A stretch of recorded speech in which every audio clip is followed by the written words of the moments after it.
наблюдается дефицитопропускной способности на территории города.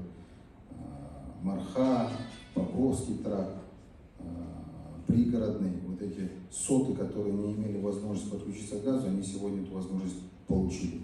Но нужно продолжать в таком же темпе, чуть ли не 10 лет еще выделять ежегодно по 350 миллионов, в силу того, что город очень быстро вырос.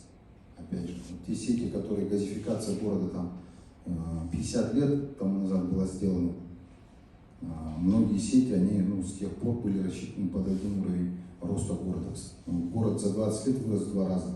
Количество людей, потребителей выросло в 2 раза. Соответственно, необходимо эту системную работу продолжать. Вот. По социальной газификации.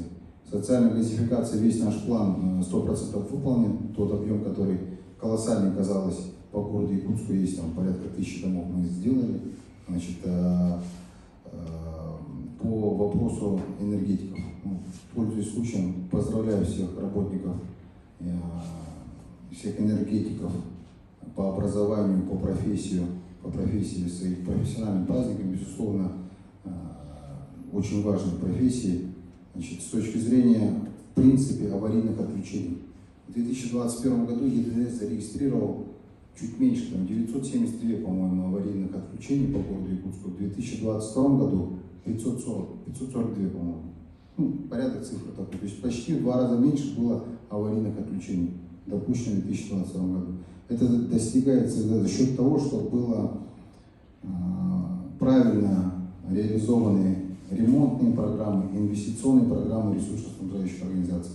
Мы, как городская администрация, принимаем участие в согласовании ремонтных и инвестиционных программ ресурсников, в том числе энергетиков. По энергетикам, рост связан с тем, что, в принципе, нужно понимать, что у нас уровень, сетей, требующих обновления, он очень большой. И, соответственно, пока ты все это не обновишь, то будут возникать вот эти вот вопросы.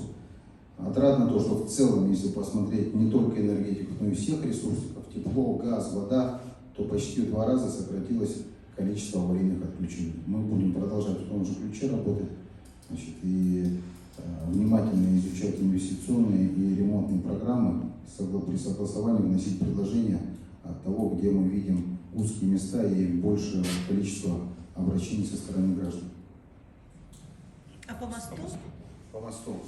По мосту, строительство 4-полосной дороги до разветвления с Табагой. Мы от Табаги проектно-сметную документацию тоже сделали. Подготовительные работы по выносу сетей уже проведена. Была, вот все, что со стороны города Якутска надо было сделать, мы сделали. Далее, уже дирекция может ответить компетентно, какие они, на какой стадии находятся, но из доступной мне информации я знаю, что проект прошел корректировку, и вот сейчас процедура загрузки его, дозагрузить или загрузить до конца, или загружать мы должны проектно-сметную документацию на главгосэкспертизу. Спасибо.